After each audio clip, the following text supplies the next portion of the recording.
The chaos of the modern world, we live in an era of constant noise and unpredictable change. From global shifts to personal setbacks, it often feels like we are losing control.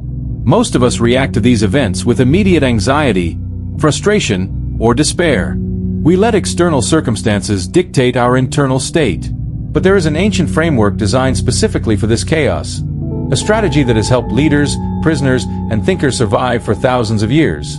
This is the Stoic Strategy. The dichotomy of control, the foundation of Stoicism, is a single, powerful distinction. The dichotomy of control. Most of our suffering comes from trying to control things that are simply not up to us. Other people's opinions, the economy, or the past.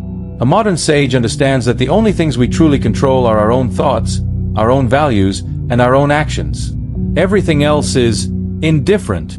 When you stop trying to move mountains and start focusing on moving your own mind, your anxiety begins to dissolve.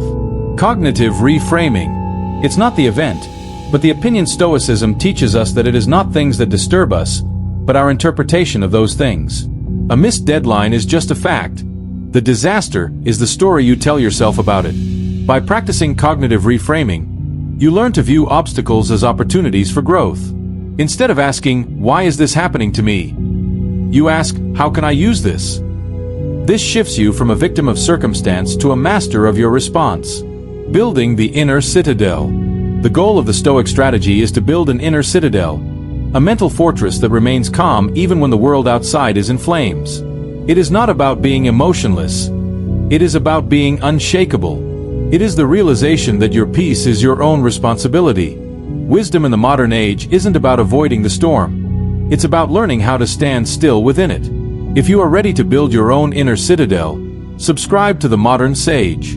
The Modern Sage. Wisdom for the modern mind.